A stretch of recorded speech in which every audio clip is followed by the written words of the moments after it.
All right, so we've been talking about the commandments of God as they are expounded on in the book of Proverbs.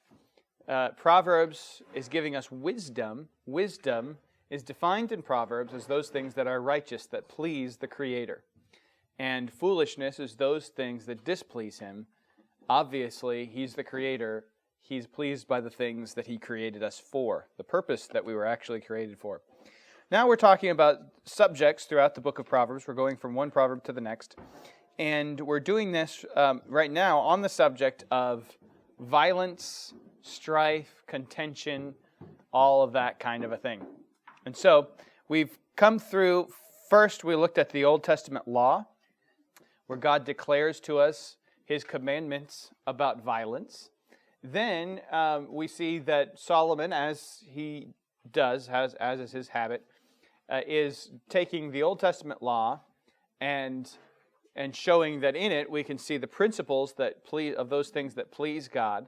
And so he's drawing from it the things that are pleasing to God and saying these things are wisdom. So we saw first a host of proverbs that show us that there is really, in all foolishness, there is violence. In some way or another, all foolishness, all sin leads to violence. In that, even if not temporally, if not in this life, it certainly does violence in eternity. Like every time you sin, you are incurring on you the wrath of God on Judgment Day. You are doing violence to yourself. And you are encouraging other people to act the way you are acting, whether you realize it or not, and so you're doing violence to them as well. And there is a sense in which every sin, all foolishness, is violence in some sense. And then there's a very practical, like temporal, physical way in which violence, which much foolishness actually does violence to people in this life as well. But we looked at that first.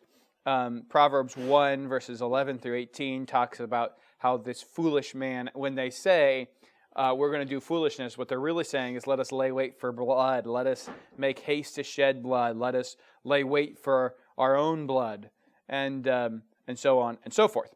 Now we've come to a series of proverbs that I've just sort of grouped them together in a way to kind of keep our study together, that speaks about how the righteous person is going to avoid causeless strife, meaning there might be times when there is a good cause, there is a purpose for, all right, I don't want to strive, I don't want violence, I don't want fighting or anything, any kind of like physical, verbal, mental, or any kind of strife.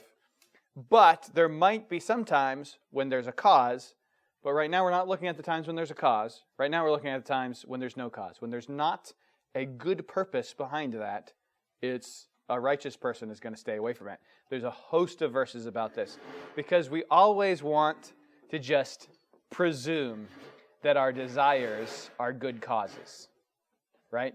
We read Proverbs 3, verse 30 through 31. Strive not with a man without cause, if he have done thee no harm. Envy thou not the oppressor, and choose none of his ways.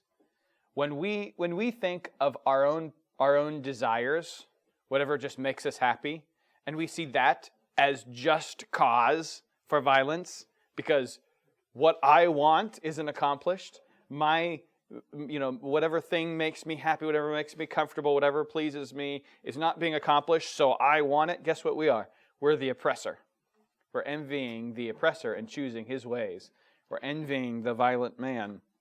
Instead, that is not a good cause, but so that's why the majority of these proverbs that we're going to look at, the vast majority of proverbs are going to say stay away from strife and violence and contention, because usually we don't have a good cause for it.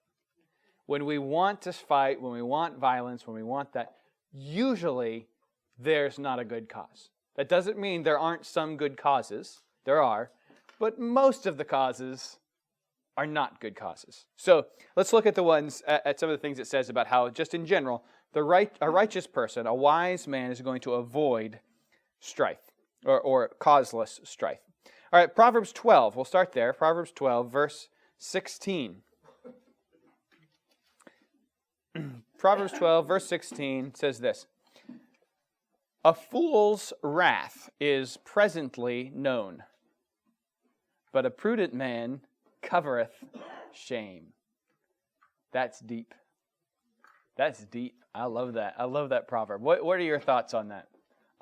A fool's wrath is presently known, but a prudent man covereth shame. Any thought that they have just comes out of their mouth. No filter. A fool, when he gets angry, everybody knows about it. Doesn't take too long for it to come out. He can't hold it in for very long. Yeah. So that's a foolish man. This is not talking about the anger itself being wrong. It doesn't matter if it's right or wrong. The point is that a fool lets his anger be known very presently, very quickly, very, very easily. You know, you're sitting at the table, somebody's saying something that you don't like, and you can't hold it in for very long before you just start, I don't agree, you know. Instead of thinking through and saying, what's the best way to say this? What's the best way to approach this? It just becomes, rah, you know. You can tell that I've had this experience at tables before. No, your wrath is presently known. You can't keep it in very well. But then the second part is interesting. It took me a while thinking about this one and studying, looking at commentaries. It says, a prudent man, or the wise man, right, covereth shame. I don't know that the wording of that, the Old English wording, really gives us a lot of clarity on what that means. What are your initial thoughts before I dive into it? The covering shame. Diane? If you weigh your words before you speak them, and I'm speaking for myself here, Yeah. then you're not put to shame. You're not shaming yourself. Yeah. Yeah. I'm when you say I'm speaking to myself, I'm like I'm reminded that if my brothers and sisters ever watch this episode on YouTube, they're going to say, I know what you were thinking about when you were talking about. But yeah, right. So I think that's in that line, right? I think we're on the right track here. Not being ashamed because you're speaking too quickly, but I think it's a little bit more than that. Yeah. It kind of reminds me of when my children were teenagers and they were growing up and they'd get in trouble. I'd be so angry and I would tell them, I'm so angry, I'm not giving you punishment today. In a few days because when you're angry, you're beat up. Yeah. But if you think about it, then you say, well, it can be done this way or something. Yeah. It gives you time to think. It's like my parents used to have the wisdom to, when they were really mad, go to your room. I'll deal with you later. And I hated that because as a kid, I'm sitting in my room dreading whatever's coming, and it's like hours. But it was really good because otherwise there would have been some violence in that house. Yeah, so I think that's definitely part. So what I found was that this second phrase, but a prudent man covereth shame. What it means is that something has assaulted him and made him ashamed. Somebody is saying things shameful to him that are shaming him. They are insulting him, essentially, making him look bad. They're dishonoring this man, and he covers it. Instead of responding, his wrath is known. I'm insulted. You've done me wrong. He's prudent, and he says, I'm just going to cover that. I'm going to ignore that. I'm going to let it go. Water off a duck's back is the phrase I think that we often use. Just sticks and stones may break my bones, but words will never hurt me. But words, we let them hurt us. Words hurt you based on how you let them hurt you. Right? I mean, it's your decision. And it gets at us because I can speak as a man. I'm sure women have slightly different experiences, but for the same thing, different reasons maybe. But for men, look, you insulted me. I deserve respect, and I deserve this, and I deserve that. How dare you insult me? And And a prudent man says, that's just words. I'm going to let that go. I'm not beneath. That is beneath me to get down in the mud and try to fight against that. That's prudence. Prudence says, all right, you shamed me. I'm going to cover it. Yeah. And really, because I think what Diane said is really pointed, that when you do respond because you've been shamed, really, you end up shaming yourself more, right? Because you're lowering yourself to their level. You're now becoming everything they probably were claiming about you, right? Okay, so that's wise. That's wisdom. Let's move on to the next one. Actually, we're going to do the next three together because they're similar. They give us different perspectives on the same concept. Proverbs 14, verse 17 says this, "He that is soon angry dealeth foolishly, and a man of wicked devices is hated." Hang on to that one. I'm going to go on to verse 29 of the same chapter, Proverbs chapter 14, verse 29. "He that is slow to wrath is of great understanding, but he that is hasty of spirit exalteth folly," or foolishness. And then one more in the same vein, Proverbs 16, verse 32. "He that is slow to anger is better than the mighty, and he that ruleth his spirit than he that taketh a city." It's easier to take a city than just control yourself. Yeah, that's true. That's true. I'm thinking of playing the game of Risk with my brothers and sister and trying to take their cities, but but getting angry and throwing the board over. Yeah, no, that's true. So one of the things I notice here is that it's not saying anger is a sin. It doesn't say getting angry is always wrong. You should never get angry. It doesn't say that. The Bible says be angry and sin not. So there is some kind of anger that is not wrong. But most anger is wrong. Because we're usually angry about selfish things, things that are offensive to us, not things that displease God or something like that. It's us. It's our own selfishness.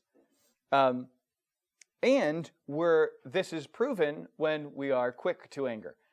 How many times has something happened and you quickly got angry about it and you think back and say, that was the right thing for me to do? I mean, can you think of any time when you just first thing you did was got angry and responded and you're like, man, I'm glad I did that? I can't think of one time. Although in the moment I'm like, this is righteous. This is righteous anger. And then I think back 5 minutes later. No.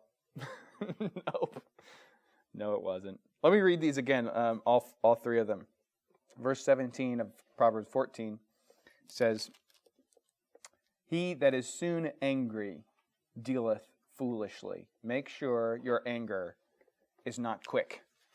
If your anger is a careful, thought out, this is wrong, this is displeasing to God, and I'm frustrated about this thing because I know God is displeased with this thing, that's different than I'm just flying off the handle.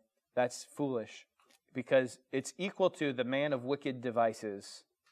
He's going to be hated himself because you're going to try to do things that are wicked. That's what's going to end up happening from soon anger. Verse 29, "He that is slow to wrath." So here's the soon anger. Here's the opposite of that. Fine, be wrathful, but be slow to it. Don't let it be something that's quick. "Is of great understanding. But he that is hasty of spirit exalteth folly." You always are going to end up doing something foolish when you're acting in swift anger. And then verse 32, "He that is slow," of chapter 16, "he that is slow to anger is better than the mighty." I mean, that's, right? Like you get angry and you want to just use your, speaking as a man again, you just want to use your might. I'll show them who, But it's much better to be slow to anger. That's much better than showing off your might and how you're not going to be talked to like that. "He that ruleth his spirit than he that taketh a city. To rule your own spirit is far better than to conquer an entire city. Probably easier to conquer the city than far harder to rule your own spirit. But the rewards for being a person who rules your spirit. Remember, Solomon's talking to his son, who's going to be king, and he's saying, look, you go out and take a bunch of cities, and you're going to get wealth, and you're going to get all this stuff. But let me just tell you, if you can just rule yourself, that would be much, much better. That's a much better thing. Have control over yourself. Of course, Rehoboam failed pretty miserably at that command. Let's do 17. Chapter 17, verse 1. There's a couple in chapter 17. We'll start with verse 1. Better is a dry morsel and quietness therewith than an house full of sacrifices with strife. These next few are going to be talking about, or a couple of the next few will be talking about strife in a home. So let me read that again. Better is a dry morsel and quietness therewith than a house full of sacrifices or feasting with strife. That's pretty straightforward, right, Lou? Be content where you are. Be content. Yeah, better is this little morsel. It's pretty straightforward. Better is a dry morsel. So you don't even have any oil to dip the bread in. You just have a little bit of bread. That's the idea. A dry morsel, a dry piece of bread is if that's all you have to eat, but you have a quiet house. No bickering and fighting. It's better than a house full of sacrifices or full of feasting, where every meal is a feast, but there's strife. You know what this reminds me of? I have never ever watched this, but this is my impression. You ever see those those reality shows, the Real Housewives of this or that, and they got all this money or whatever, but they're just constantly fighting and bickering and it's just a bunch of ugliness. That's what I hear. I mean, I've seen people post things on social media about this or that. I'm thinking, why are you watching that? But this verse reminds me of that. You can have all kinds of wealth and all that kind of thing, but listen, I'm telling you, it would be better, it'd be worth sacrificing all of that wealth if you could just have peace and not contention in the home. Yes? We have a saying in Spanish, ¿para qué confites en el infierno? What good are sweets in hell? It's a good quote. I like the English version just as much as the Spanish version. That's good. All right, let's do the next one since we got a little bit of time. Verse 19 of chapter 17. He loveth transgression that loveth strife, and he that exalteth his gate seeketh destruction. Now this one's a head scratcher. What do you think that means? He loveth transgression that loveth strife, and he that exalteth his gate seeketh destruction. Okay, so this one's a tough one. I'd scratched my head about this one for a while. So let me kind of give you what I believe is the interpretation here. Let's take the first phrase. He loveth transgression, singular, that loveth strife. The idea is that if you are somebody who's out there striving and having contention and you're just getting into arguments and stuff and you're like, I like getting into arguments, I'm known as the arguer. Listen, I guarantee you're also transgressing, right? It's not every argument, every contention isn't a transgression, but if you're out there loving the strife, I guarantee you love transgression. That's certain. You're not always striving for the right reasons. You're certainly not. So there's the transgression and strife are connected. If you're loving strife, you love transgression. He that loveth transgression loves strife. And he that exalteth his gate seeketh destruction. Now that's interesting, especially connected with transgression and strife. The idea is, from the commentaries that I've been able to weed through and find, that basically this gate or the door to your house was considered sort of, the fancier the door, the nicer the house. The door was like a status symbol. The bigger, the larger, the fancier the door, then the more people that must be coming in, and the more fancy you are, and the more great you're showing off your wealth and your position. So he's saying, he that exalteth his gate, he that essentially tries to show off his wealth and his pride and his arrogance, what is that going to produce? Probably strife, right? And I guarantee you that he's just going to seek destruction. It's not going to help his condition. He's just showing off what he has. It's not going to help him in the long run. We're going to save the contentious and angry woman for later.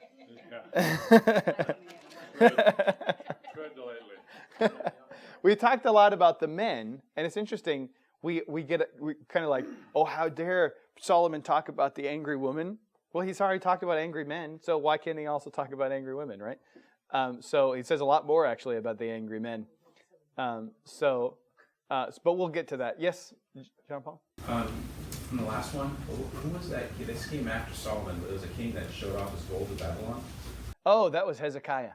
Yeah. So didn't he do that whole thing with the gate thing? Because he showed off his gold to Babylon, they said, ooh, this is a good place to conquer. That's a great observation. So Hezekiah, a descendant of Solomon, not he's many kings down the line. He was sick. God gave him 15 more years to live. He was going to die. He prayed. God gave him 15 more years. So you're going to live for 15 more years. And now he's all like confident. God's promised me 15 years. So these visitors come from Babylon, and he's like, look at all of my wealth, and look at all of this, and look at all of that. And he's all arrogant. The guys go back to Babylon, and they start making plans to come and invade. And after Hezekiah dies, it's only a matter of time before Babylon conquers Jerusalem. It's a great illustration of that. Let's just do one more here. Proverbs 20, verse 3.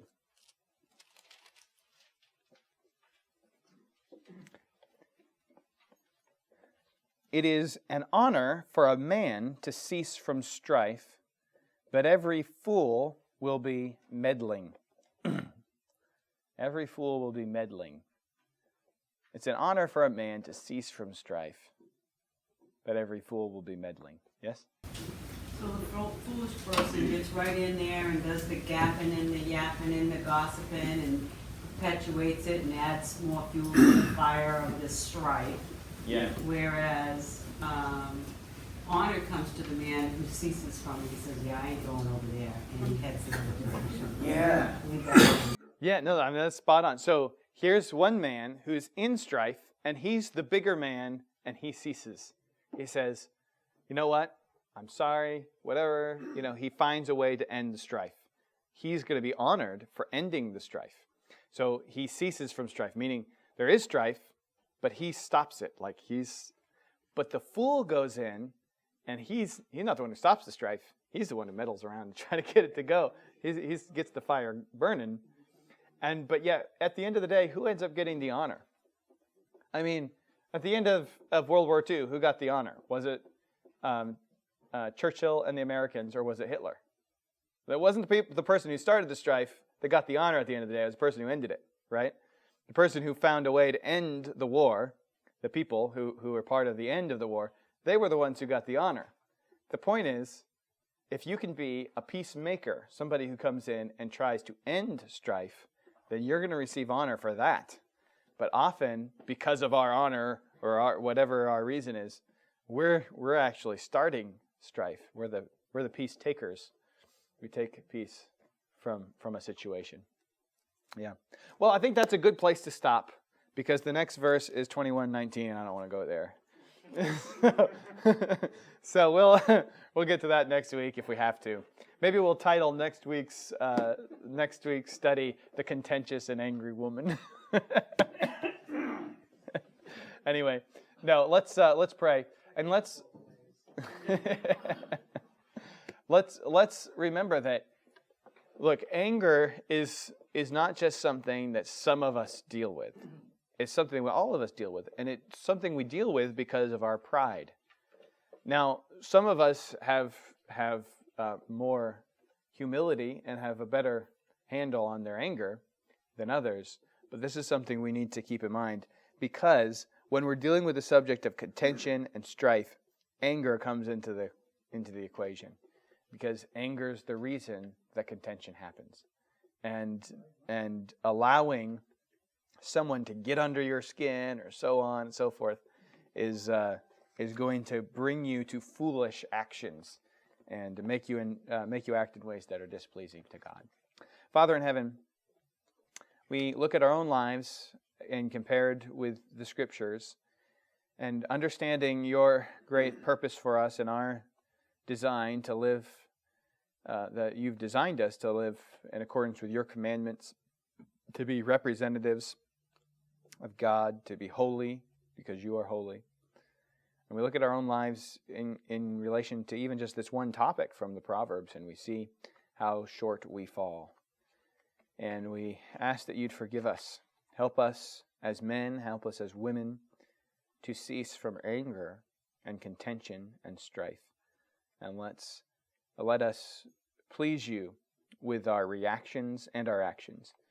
Help us to be temperate in our responses. Help us to not be seeking our own glory, but seeking yours.